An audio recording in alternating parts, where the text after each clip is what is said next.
I'm back. And I'm back with a wrap up video to discuss the books that I finished in May. Now, this was a better reading experience than I had for April. And if you watched my April video, which nobody really did, so I'll just give you the rundown. It was, I would call it boring.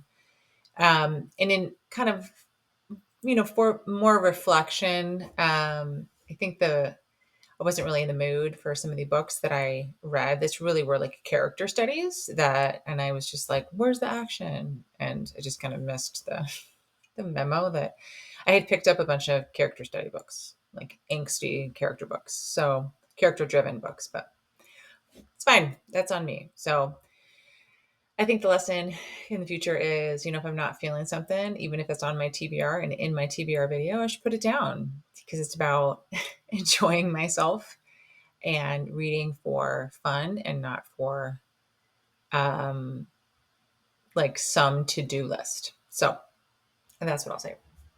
So, let's talk about the books that I read in May, okay? So, I read 11 books this past month. And yes, it is almost the middle of June by the time I get this to you. And why did I wait that long?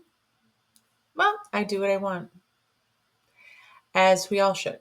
So, I am just going to post the video when I post it and give you the rundown when I do it, and we're all gonna like it. We'll like it. Okay, so let's jump into it, shall we? So the first book that I read in May, or sorry, that I finished in May, was What I Should Have Said by Max Monroe. This book is, I'm looking at my notes, 395, 300. This book's 394 pages, and published April 19th, 2024. And this story follows Nora and Bennett. Now, Nora is a runaway bride. She is fleeing her actual wedding in a kind of upscale part of New York, Manhattan. And she flees to a small town in Vermont where she actually grew up, which is Red Bridge, Vermont. And there she meets Bennett. Bennett, I think Bishop is his last name. Bennett Bishop is his last name. And she meets him her first day in town. She takes the Greyhound from New York City to Vermont and is dropped off in kind of outside of the town. She doesn't have the right shoes on. She's had to borrow shoes from her friends, and her friends' stuff is all borrowed as well. Like she borrowed all her stuff from her friends because she didn't want to go back to the apartment that she shared with her ex-fiance. For reasons that we find out later. So she's got this like pretty inappropriate wardrobe, including inappropriate shoes to walk however many miles into town. And so she gets a ride from Bennett, who she doesn't know, and who is grumpy to her sunshine. So it's kind of a grumpy sunshine story. So that is that. And she's actually going to stay with her sister, who left New York. So they all left Vermont to go to New York after their father passed away. Her mother relocated them.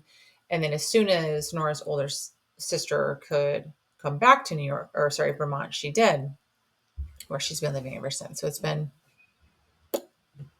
10 years at least. It's been more than 10 years since Nora's really it's probably 6 years since she's talked to her. That's what it is. So something like that. It's been a long time. So the sister lives in their grandmother's home. Their grandmother has passed away, so it's kind of their family home. And the sister runs a coffee shop. So Nora, being bred by her mother in New York to be a society wife, doesn't really have any skills. So she's trying to work at this coffee shop that her sister owns, and it doesn't go well. And so she's just kind of trying to make her way in town.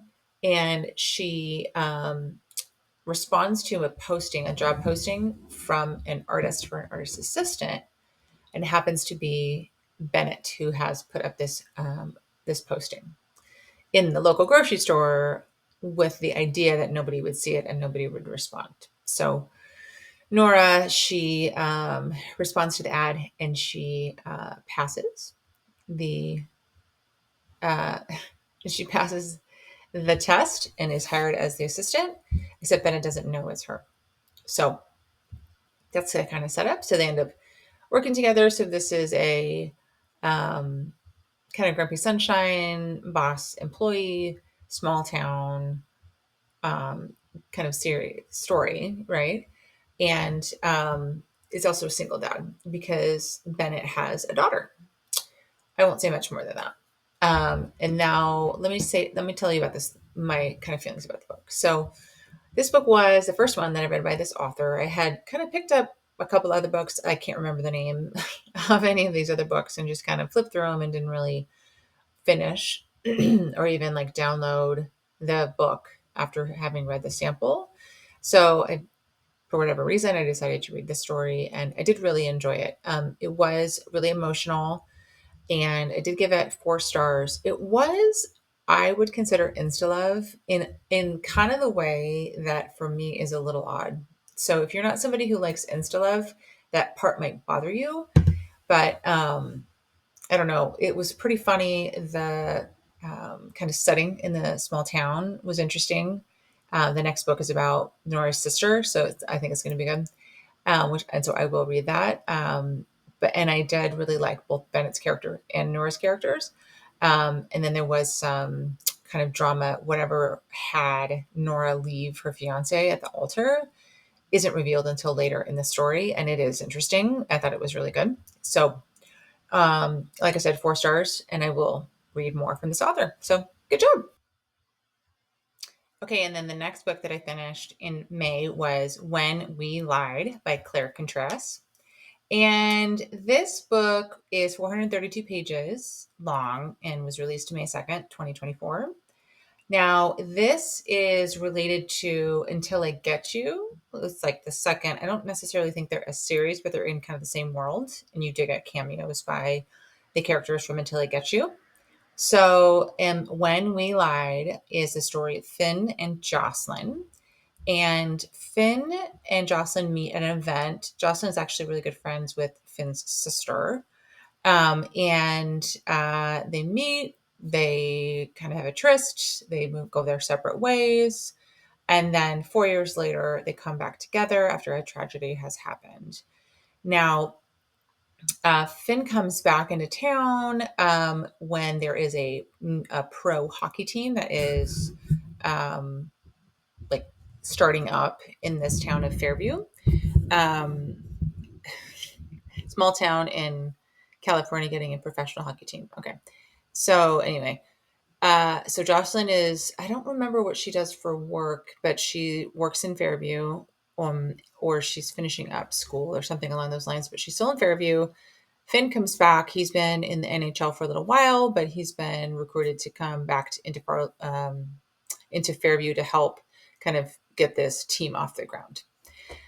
So then they are reconnected, being in town, but also Finn has an ulterior motive because there is a tragedy that involves his sister. I believe her name is Mallory, who is really good friends with Jocelyn. So Mallory has passed away 4 years prior to the kind of now time in the book. And nobody really knows what happened. And Jocelyn says won't say much. She doesn't know much, but Finn thinks that she does know more. So part of the story is actually a really big part of the story is them trying to get to the bottom of it, and Finn kind of coming to terms with his feelings for Jocelyn, and Jocelyn the same, right? So that's all I really say about the story, because this story for me was a little weird. It was a little weird. There was definitely some suspense elements to it. And I didn't necessarily love it. The funny thing is I did rate this story 4 stars, but in just a lot of like reflection of it and thinking about it as I was preparing to kind of give this rundown. Um, some of the things just were like a little clunky. There was a lot of side characters, a lot of people in it that I was like, did this character have their own book, or kind of how is this connected? Because I had only read the one story before, and the time span between Until I Get You and When We Lied it's not like sequential. So there's been some time that has passed since the end of Until I Get You till When We Lied that you're kind of like, what's happening? So I was I wasn't disoriented. I was just a tiny bit confused in kind of where we were in a timeline as a relation to some other characters and kind of who were all these people. And it was kind of hard to keep everybody straight in my mind. And then the resolution I thought was a little strange. And I did think that Finn was kind of a jerk. Like, I like an alpha hole for sure. I'll I'll take me some LJ Shen Vicious any day, but um, this was a little beyond that in a way that I was like, not not a book boyfriend, right? So again, 4 stars, but you're gonna be all right if you don't read it. So there's that. Okay, and then the next book that I finished in May was Sinners Anonymous by Sam Sketcher. I think that's how you say her name, Sam Sketcher. That's how I'm going to pronounce it. Okay, so this book was 348 pages and was published December 28th, 2021. I'm finally reading this book. I've heard quite a lot about this book over the last couple of years, but I finally put it in my TBR for the month. This is a book that was on my 2024 reading goals, so I did it. I'm so happy. And let's get into the story, shall we? So this book follows Rory and Angelo. Rory is a woman who lives, she's a young woman. I think she's like 21. And she is a woman who lives in Devil's Cove. Apparently, this is in the state of Washington. So this is a fictional area. This does not exist. Especially the way that, because I live here, especially the way it's described. This is not a thing, at least not that I know of. You never know. Anyway, so it is a town, like an area of the Pacific Coast in Washington that is apparently run by mafia, Italian mafia, and is 3 kind of cities along this kind of like Devil's Cove kind of region. And Rory lives there with her father, and she lives in the Devil's Cove, which is like the poor one, and then there's another Devil's something that is like kind of like referred to as like kind of an Atlantic City or like some kind of bougie gambling boardwalk area with like caves and stuff. I'm like, oh, I've never heard of that before. So anyway, it's fiction. Okay, that's the point. And then Angelo Visconti is the nephew of the Don of this area. He has been in London for 7 years following the death of his parents. And he's been working a legit business. I think it's like in finance some way. And he's come back for some reason. I don't remember exactly why he came back, but he came back for a reason. I think to do something with, like, the parents had bought a church in this kind of Devil's Cove, and his brothers are like working on the house that like nobody's really lived in, like the parents' house that nobody really lived in, and so it's kind of in ruin. So there's some loose ends to tie up around his parents. I guess I'll call it the estate, right? Now, so Angelo has not been participating in the kind of mafia aspect of his family while he's been in London. So his uncle has been the Don of the area and has been kind of running. Now, this Don, I can't remember his first name and I'm not going to look it up, but he's an older guy. I think he's like 70 and is like not attractive, not quite a Job of the Hutt, but like kind of gross and fat and and doesn't actually have well, I won't say that. That's kind of spoilery. So anyway, so he has a fiance. Her name is Rory. She has entered into this fiance relationship, promised to marry this Don because he promised he would not develop this area of forest that is very important to her family. So that's why she's entering into this kind of arrangement. It's like, I think Angelo comes home and I think it's like less than a month before the wedding. And for whatever reason, Angelo takes a shine to her, starts to get really interested in her, thinks she's a gold digger, but is still really interested in her, kind of wants to watch her moves, kind of interested why she would, be this, his uncle's fiance. The uncle, by the way, is very abusive, not physically yet, but you get the sense that he would be like, he's very controlling. She has to wear certain clothes. She has to look a certain way. She has curly red hair. He makes her straighten it. Um, he puts her in clothes that she describes as like prostitute clothes. And mind you, it's the Pacific coast of Washington. It is not warm. It's not a warm climate. It's quite the opposite. And it's typically like really short, like inappropriate clothes, and she feels really uncomfortable in them. But she looks a certain way, and so Angelo is suspicious of her.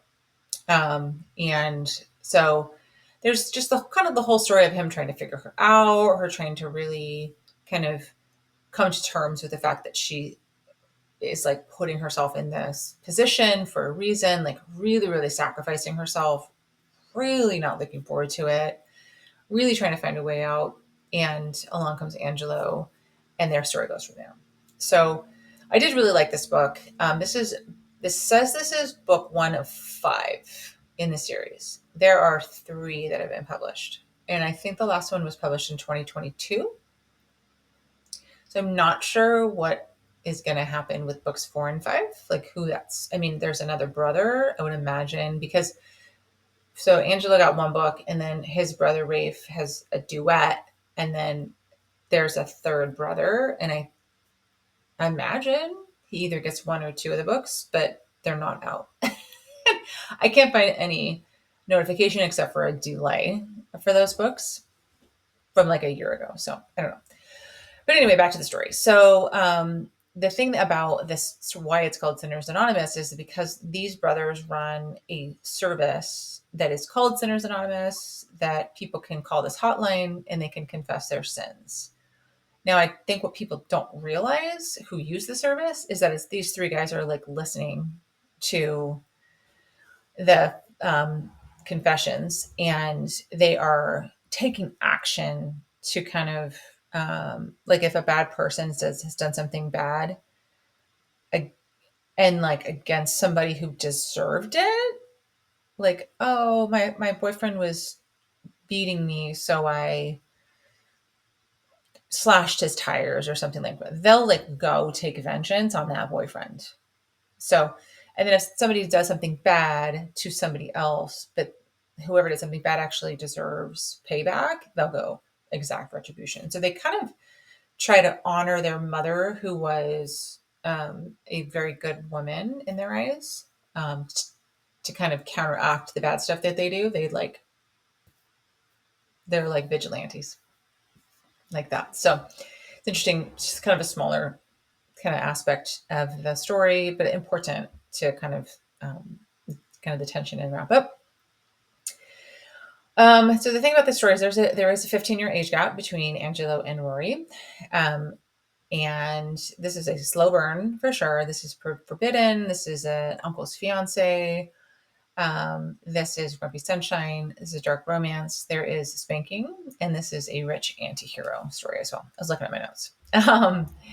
So just know that getting into it. God, this is long. Ugh. Okay. Anyway, so what did I like about the story? I liked Rory, and I did like Angelo. I liked them together. I believed that they cared about each other. It's just Angelo is it's like the way that it is resolved. I wish Rory had more power, or like there was something that I had wished that she would have been able to kind of figure out to get herself out of this situation. But ultimately, that's not how it worked out. And for me, it wasn't the most satisfying resolution, but I did really like the story. So I haven't continued with the series because I have other books to read. But anyway, 4 stars for Sinners Anonymous. So the next book that I finished in May was Promise Me This by Karla Sorenson. This is her latest release. This came out, let's check, May 9th, 2024. and is 394 pages. This is book 3 of the Wilder family series. Yes, book 3. This story follows Ian and Harlow. Ian and Harlow. So Ian has been in the other 2 Wilder family books. He is grumpy brother, always kind of scowling. And Harlow is his childhood friend. They actually haven't seen each other in, is it 18 years? Not 18 years. It's over 10 years since they've seen each other. And Harlow's been living in New York. She is an author. She's a published author with a very successful series. And Ian does work for the Wilder family construction, Wilder Homes in Sisters, Oregon. Now, Harlow has come back to Sisters where she grew up to, it's like she's been battling writer's block for a year. So she brings her daughter, I think she's 12 or so, something like that. She's under 12. Brings her back to Sisters. They decide to just leave New York full stop. Harlow is going to stay with her parents until they can find a place to live. And, she's excited to have her daughter near cousins and in this town that she grew up in. So Harlow and her daughter are sharing Harlow's childhood bedroom with her parents, who apparently I think they're pretty traditional, and so they don't really grasp her job as an author, and they think that she's just like sits around and when she's like trying to write, like isn't doing anything. I mean, she actually isn't, but they don't think that she's doing anything like for a purpose. So she experiences them as being judgmental. Okay. So she wants to get out of there pretty quick. So Harlow arrives, and Ian's youngest sister, Poppy, runs into her like pretty quickly. And I'm pretty sure she remembers her. And so, can you hear the helicopter? It could be medical, it could be military. I don't know. Anyway, so hopefully that's not too loud on the feed. Anyway, so Poppy is very excited that Harlow is back because she's tired of her grumpy brother. So Ian finds out through the grapevine that Harlow is back. They are a little awkward to each other, but they didn't, like, their friendship never really ended. They just kind of tapered off talking with one another. So, he is pleased to see her. And they start to kind of deepen their relationship from there. So I think that's all to really say, because just like with the rest of the books in the series, this is a character driven story. I'm gonna stop. Sorry. This is a character driven story. And so, I mean, again, I was kind of like, where's the action? But I had kind of realized my error in April in kind of expecting a character driven book to have any kind of like big dramatic action. This is not that book. This is really about 2 long lost friends coming together and really discovering their deep love for one another, and kind of what that's going to look like, how that's going to work, and kind of working through their issues. Right. I did really enjoy this. I think because I kind of figured out what my problem was with the other 2 books. I was more like kind with this book. So I wouldn't call this one insta love because they were childhood friends. The timeline is kind of short, but it just means that they got their heads on straight quickly. One key part of the story that I think is interesting, they kind of, there's kind of, it's not really a second chance. It's like childhood friends, single mom, forced proximity story, because Ian and Harlow are having a conversation. He asks her, hey, how's it going with your parents? And she says, oh, it's, she has to be expected. She doesn't feel the most comfortable there.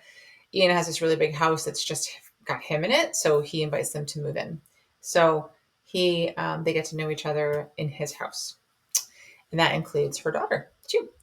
So I give this book 4 stars. I did really enjoy it. It wasn't like blown away. I think I was emotional. Like I got a little emotional reading this one, but that's good. So 4 stars for Promise Me This. Okay.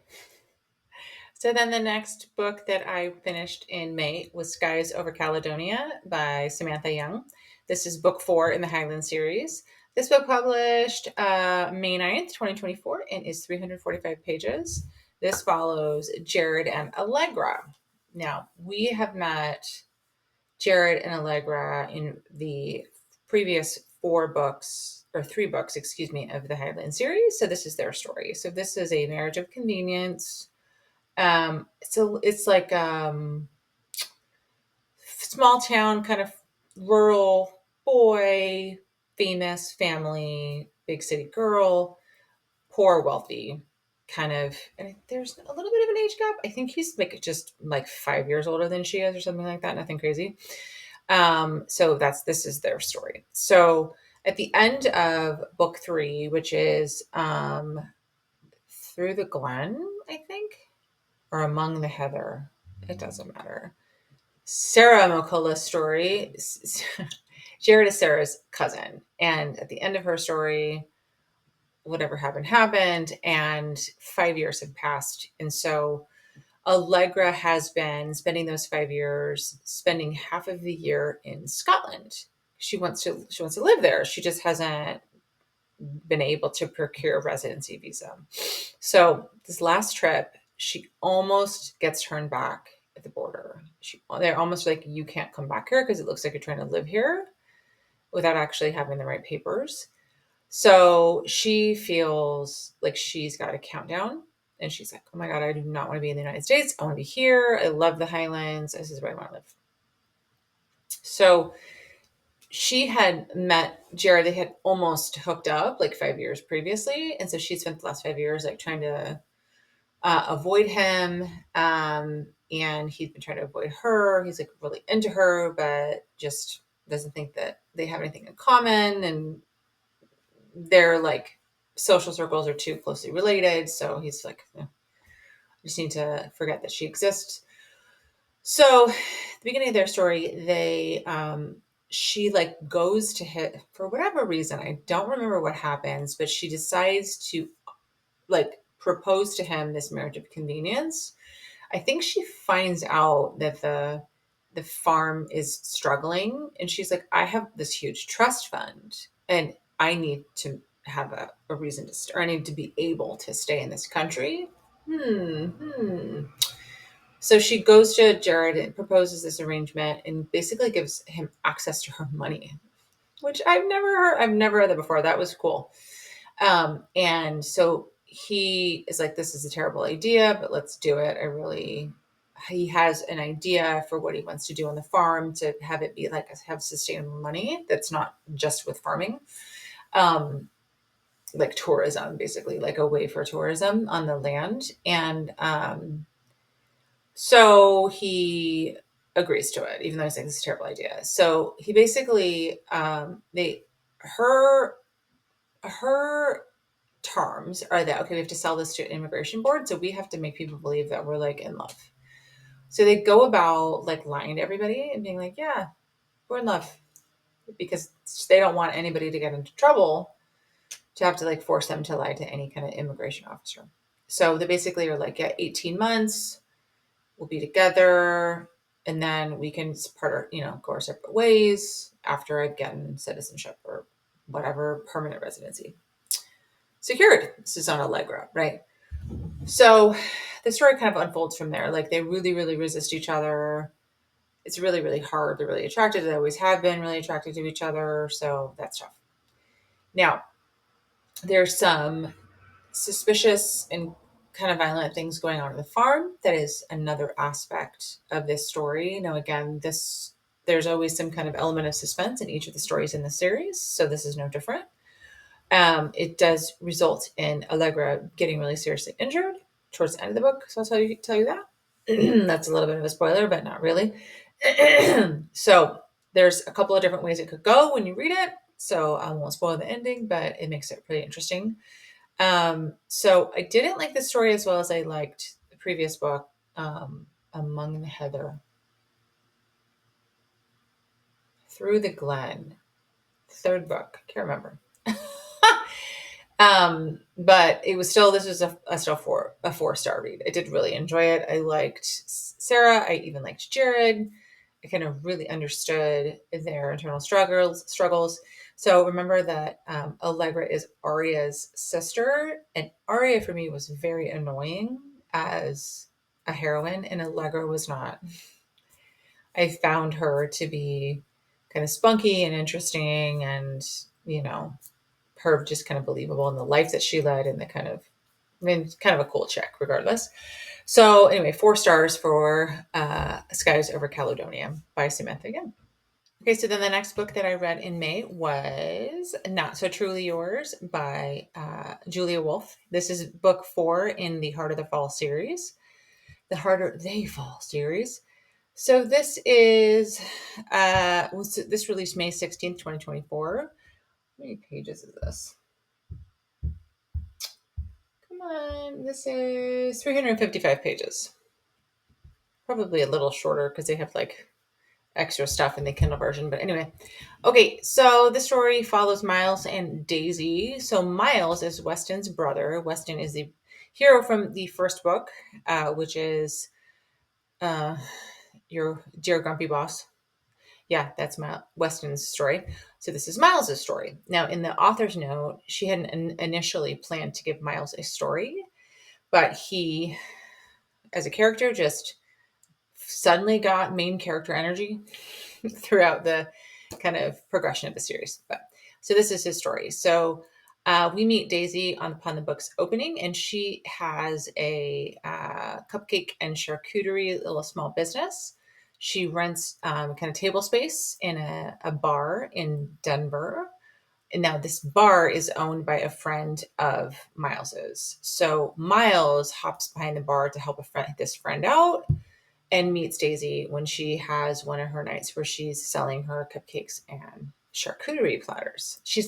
It's like she's like a cigarette girl selling this stuff around the bar. And they kind of mix it up a little bit. He eats a bunch of her cupcakes. They're like mini cupcakes. They're meant to be like small. Hopefully that wasn't an offensive hand gesture. Okay. And she's like, you owe me money. So they have like a pretty good banter, like pretty back and forth. And so that's that. And then the next time they run into each other, she has actually come to I can't remember who clued her in on it, but she's come to see Saoirse, who is Miles's business partner. Now, Saoirse and Miles have this company. I think it's called New Heights or something like that. New Heights, which is a kind of business accelerator where they like kind of help businesses take themselves to the next level, kind of whatever processes they need to put in place, kind of helping them expand and grow. So that's why she's there, because she's like, I really want to launch a business. And when I go talk to these people who are specialists in helping people either launch or grow or both. So that's why she's there. And when Daisy shows up, she's meant to meet Saoirse, but Saoirse's busy. So Saoirse's like, hey, can you meet this new chick? Mouse is like, sure. She comes into Mouse's office and she's like, hey, I know you. And then they kind of interact from there. So Miles agrees to take her on as a customer, as a client. And then pretty quickly after they have, a bunch of interactions, he realizes that he has an opportunity in convincing Daisy to be his fake girlfriend. Is it fiance? Fake dating. Here is the benefit to Daisy. So we know that Miles is a billionaire. He's in a billionaire family. So, his name around town carries cachet, and she's trying to start a business. Now, great, that'd help, right? Except she's at a little bit of a disadvantage because her family actually is the owners and proprietors, operators of a local funeral home. So I hate to say it like this, but it's kind of like the stench of death follows her around because like she doesn't really help out except for like in the front of the house, if you'll say.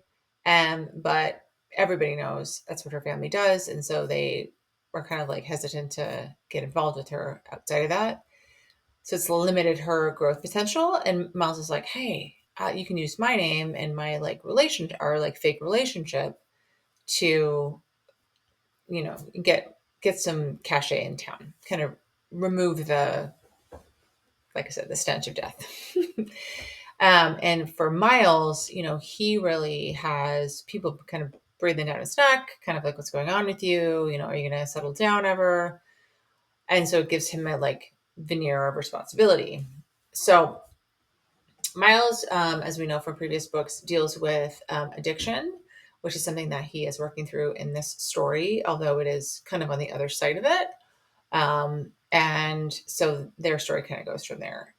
So the thing that I really liked about this story was the banter. I really liked the banter. It's kind of reverse Grumpy Sunshine. He's I wouldn't call him golden retriever, but he's the sunshine to her grumpy. And it's their banter is hysterical. It was so funny. Some of the stuff that they would say to each other was so funny. Um, I really liked this story. I'm going to give this one a 4.5 stars because, you know, it wasn't just the way that he was with her. Like, she has a younger brother who's struggling, and he was really great with him. You know, he has like a lot of redeeming characters in this book. He really redeems himself. So it's not really a side we've seen of him in other books in the series. So definitely check out Not So Truly Yours by Julia Wolf. Okay, so then the next book that I finished in May was Stay by Briana Michaels. This is what is this? Book 4 of the Next Level series. This released May 24th in 2024 and is 204 pages long. So this is another awesome entry in this series. This follows Cole and Haley. And the kind of backstory for Cole and Haley is that um, they were not technically boyfriend girlfriend in college, their last year of college, but they had a sexual relationship in which they and like a friendship in which they experimented with a lot of um, like sexual stuff. And I guess they met doing Flip Cup, and then they kind of like hooked up, and for whatever reason, they just got right to like, oh yeah, hey, you're cool. I've never done this before, but I want to try a bunch of stuff. Will you do that with me? And he was like, okay. So they spent that kind of whole calendar year really being close, being willing kind of partners to try a bunch of different things. And so they have this really, really awesome history. Well, a history that they both look on fondly, except for at the end of college, Haley went to take an internship in Boston. Cole went to London, and he kind of experienced it as like, you know, she drove away and didn't look back, and her mindset was, you know, we're off to bigger, better things. We're gonna just drag each other down. And she spent the 5 years that they were apart really kind of bettering herself, really knowing that she wasn't going to be a good partner. So she was like, I just got to be a better person. I got to really love myself before I can really be with anybody else. And she goes to the town in Colorado where she knows Cole is, with the purpose of opening up an event planning business and hiring him to be her architect because she knows he's an architect. So that's one of the reasons why this book is 200 pages, because it just gets right to it. Like, she comes back to this town, wants to be with him, pursues a relationship, like at least a professional relationship, and then I think with the intention of resolving whatever was in their way. And so their story goes from there. So just like the rest of the series, it is very steamy. There's some interesting stuff going on here. It's nothing out of the ordinary, nothing I haven't read, so don't worry about it. But it was pretty emotional. This was one of the well, I would say Click was a pretty emotional book too, but this one was also emotional as well. So I really liked it. I felt myself tearing up a little for the characters after just 200 pages. Like even before the end of the book, I was like kind of tearing up. So I am not going to go into it super long because it's not very long. I don't want to spoil it. I really recommend it. 4.5 stars. I really liked this book. So check out Stay by Briana. So then I read The Summer I Destroyed You by Elizabeth O'Rourke. This released May 22nd, 2024, and is 322 pages long. This is book 4 in the summer series. This story follows Liam and Emmy. Now, Liam and Emmy both grew up in this town. I think it was Elliott Springs is the name of the town. And Emmy has lived in New York for however long. They did not actually weren't in the same grade together in high school. I think he's a couple years older than she is. But she graduated high school, went to college somewhere else, and then has been living in New York, working for a real estate development corporation. So she has developed herself into a boss lady and kind of a cutthroat boss lady. And Liam he's a general contractor. He has a contracting company in Elliott Springs and he loves the town, thinks it's great. He is really interested in preserving kind of a town hall that is slated for redevelopment. And Emmy Emerson is representing this company that wants to come in and make that into apartments, like luxury apartments with kind of ground floor retail, which, everybody in America is pretty familiar with, is the kind of new style. So they have an immediate kind of rivalry around that. However, they've met as in like kind of a business context for there's a movie theater that her company is redoing. They hired Liam's company to kind of clean up work that another company is doing poorly. And then also Liam's redoing her mom's backyard. So, yeah, first they met. No, it's both. So Liam's company is redoing her mom's backyard. Liam's company is doing the theater, and so Emmy and Liam are messaging around the theater. And they have a banter. They've been messaging for a couple of months. They've never met face to face, but they both are like, "Oh, this person's kind of interesting. That'd be kind of cool." And then they meet, and she is like grumpy. Excuse me. He's kind of a golden retriever, loves the town. She hates the town. So they have kind of a built-in conflict there. But they both are like, well, she's really like guarding herself against him because she can feel herself kind of wanting to change her plans to please him. And he is, gosh, it would be nice if she were nice, but still really intrigued by her. So their relationship unfolds in like kind of a really interesting way. So just know that. Kind of a little bit more about what motivates Emmy is, so like I said, she graduated from high school there and she was really ridiculed in the town. And so she wants to destroy it, hence the name The Summer I Destroyed You. She really is like seeking revenge on all the people that were nasty to her when she was growing up and really did a number on her self-esteem. Oh my God. It was almost midnight, guys. Okay. Including her mother. Her mother lives there. And one of the reasons that she actually has to come back into town when she does is because her mom has to have surgery. And so her mom is going to be held up. I think it's like on her knee or her ankle or something. She's going to like be in a cast. And so Emmy agrees to come take care of her mom, even though she lives in New York and her brother only lives like an hour away. There's just some weird family dynamic that goes into play there. So that's the kind of the backstory. I really liked Emmy. She gave me, if you read The Summer You Saved Me, I think it's The Summer You Saved Me, The Summer We Fell. The third book in the series. cannot remember. Oh, hold on. Hold on. I'm going to remember it. Hang on. Just wait.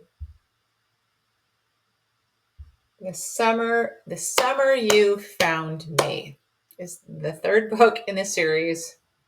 I loved it. I don't know why I can't remember the title, but the heroine in that book is Kate, and she's got a really tough kind of background, and I describe that book as being like a really great redemption arc. And this series is not, or this story, This Summer I Destroyed You, is not the redemption arc. I mean, doesn't need a redemption arc. She doesn't do anything wrong, but she has some vengeance, so she has to like kind of it. Her time in Elliott Springs with Liam really helps her kind of resolve a bunch of this stuff that's driving her, and then there's some other kind of resolution that she gets for herself personally. So I really like the story. 4 stars. I really liked Liam. I thought their banter was good. She was sympathetic. I really liked the way that the kind of the storyline unfolded. Her family sucked, so that was like kind of another like part that made me sympathize with her. And then there was something interesting about her background as well. So, The Summer I Destroyed You by Elizabeth O'Rourke, 4 stars. So then I read a duet by C.R. Jane. I read The Boy I Once Hated, followed by The Girl I Once Loved. This is books 1 and 2 of the Love and Hate duet. I don't have publication information about that, but I know it was about 700 and some pages total for the whole duet. So this story is about Noah Fontaine and Skylar Ames, and they meet when Noah's dad and Skylar's mom marry. Now, the kind of backstory for Noah is that his mom dies when he's 15.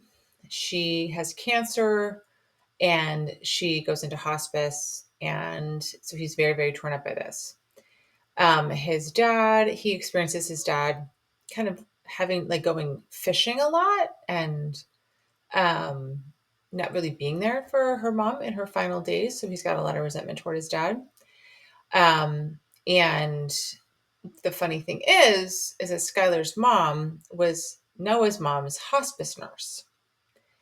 So he has a suspicion that his dad was having an affair with Skylar's mom when his mom was dying. So that is the kind of backstory there.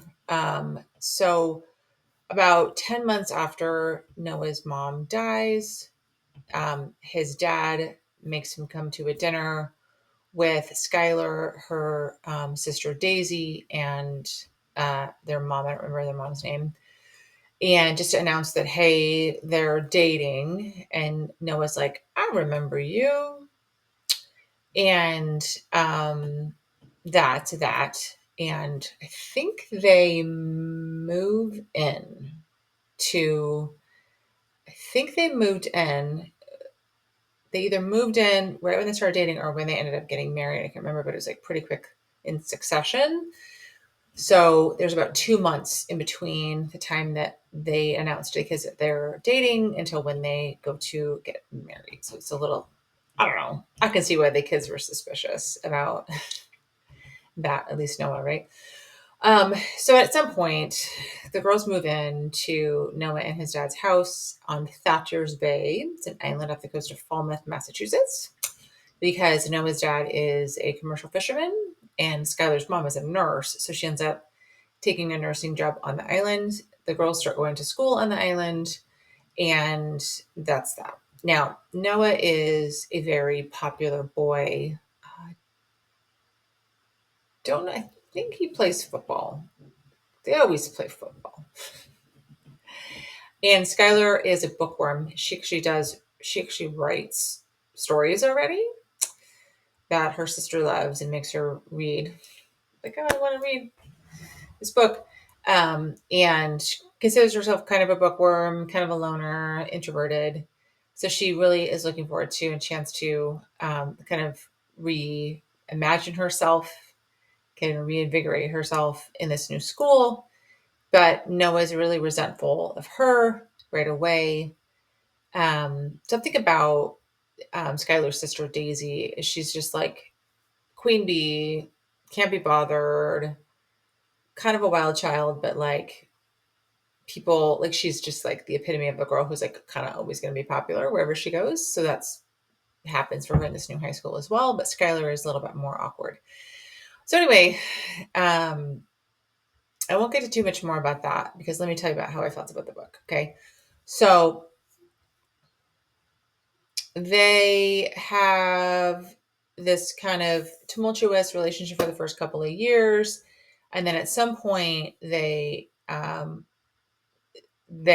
fall in love, Skylar and Noah, but they need to kind of keep it hidden because they're technically step siblings.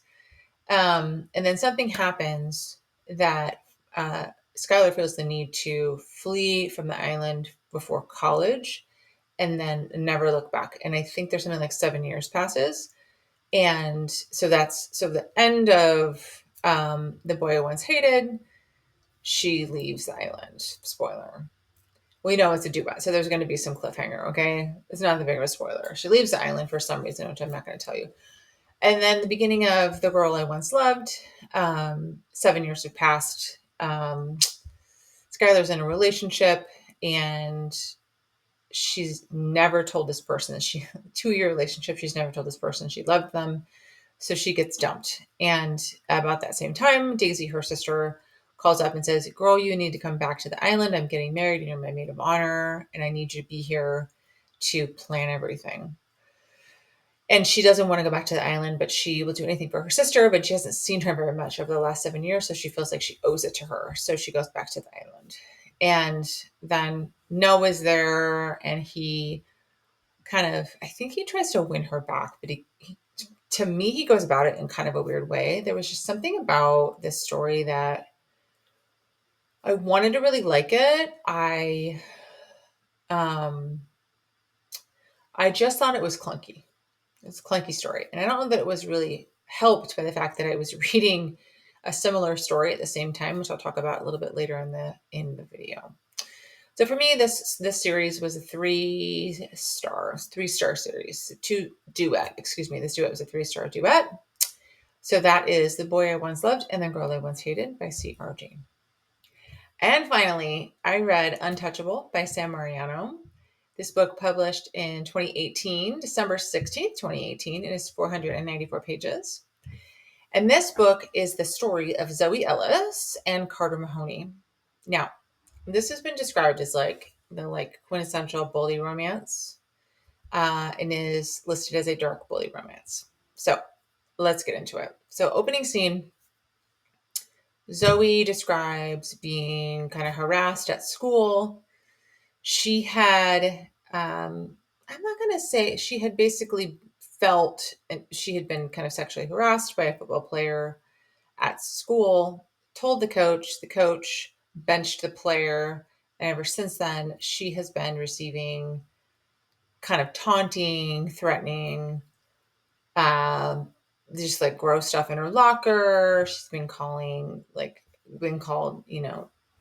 mean names, and it's just been kind of tormented. And she's like the kind of type of person, she doesn't really care, but it's irritating her, right? So she goes to her locker for something, goes to the bathroom, and like class is already in, and then is like chased into an empty classroom in the school and is cornered by 3 guys from the football team. One of them is a guy that she was harassed by, Jake, and the other one is Carter. And this opening scene is why this book is called a dark bully romance, because it does open with an SA scene. Now, when I heard that, I was like, okay, what with this book? Like, I was hesitant to read it, interested, but just like, okay, I don't know if I can handle it. This was on my 2024 reading goals in that video. And I've just referenced like, okay, I know I'm not going to read book about, CSA, but I already said I was going to read this. So this is my asterisk. So I read this book. So that scene happens. It's like a few chapters. Because our girl Zoe doesn't take it lying down. Okay, so she's got these three guys in there.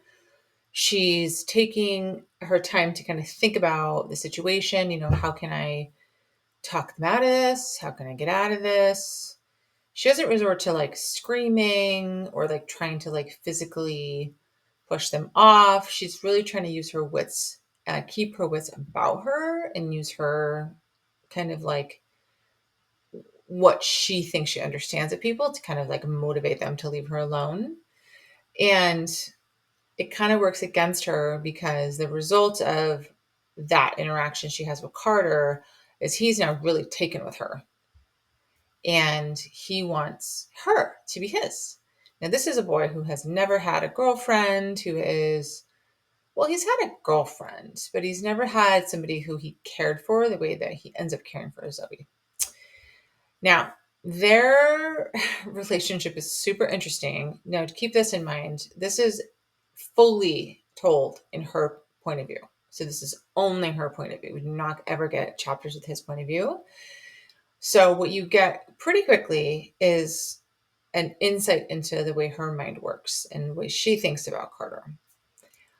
Now, he kind of, his personality, his backstory unfolds as it would when you are like only getting the heroine's kind of point of view. As she learns more about him, she's fitting all the pieces together. So are we. So this book is really kind of about their relationship. It's super interesting. There is quite a lot of, I would say that there's like not an excessive amount of them getting it on, but the kind of stuff they do is like, I'm like, they're sick. They're 17, 18. Really? Like, geez, okay. I wish I were 18. Oof. Like, what are kids getting up to these days, right? Like, anyway, pretty mature stuff. So that's that. But the reason I was like excited to hop on here and kind of talk about this video is I actually, after reading this story, would not call this a dark romance. Here's why. This story for me is the experience of being in a teenage girl's mind. Now, she's very intelligent, self-possessed, confident teenage girl, but we are still in her mind. So we are really kind of at the mercy and kind of like, what are her thoughts? What does she think about Carter? It's kind of what we're fed. So I started to really think to myself, what is this girl thinking and what is she doing? Do they line up? Because sometimes they don't. And I was a teenage girl. I continued to be a woman. I experienced that. Like sometimes what I say and what I do don't line up. So keep that in mind as you read it. And I start sometimes like she would say stuff and it was like really meant to be serious and I would just laugh at her because I was like, this is like I'm a middle-aged woman reading the like perspective of a teenage girl, but I really enjoyed this book. I get why people really like it. Again, I would not call it a dark romance. I don't even know that I would call it a bully romance. Yeah, the beginning, yeah. But I don't think so. She's not getting bullied. So I don't want to say anything more about it. I don't want to spoil it because it's really very good. So it's not for me a 5-star, but I really enjoyed it. 4.5 stars for me. Untouchable was really, really great. I really liked it. Actually, you know what? I'm going to give it 5 stars only because, no, I'm going to give it 4. Okay, hold on. So for me, this was a 4.5 star read. I am thinking about it a lot. It's not living rent free, but I'm thinking about it a lot. There was something tiny bit lacking about the ending for me, which didn't make me give it 5 stars. But overall, really, really excellent book. It's nothing to be kind of nervous about like I was. It is a lot more interesting than you think it's going to be. So go ahead and pick this book up if you haven't yet. So that is it for May. Those are the 11 books that I read this month. And I hope you enjoyed this video. So as always, click like, hit subscribe. And, if there's any books that you've read that you love that you'd recommend to me, drop them in the comment. Or if there's any books that you want me to recommend, also drop that in the comment. So as always, thanks for watching and see you next time.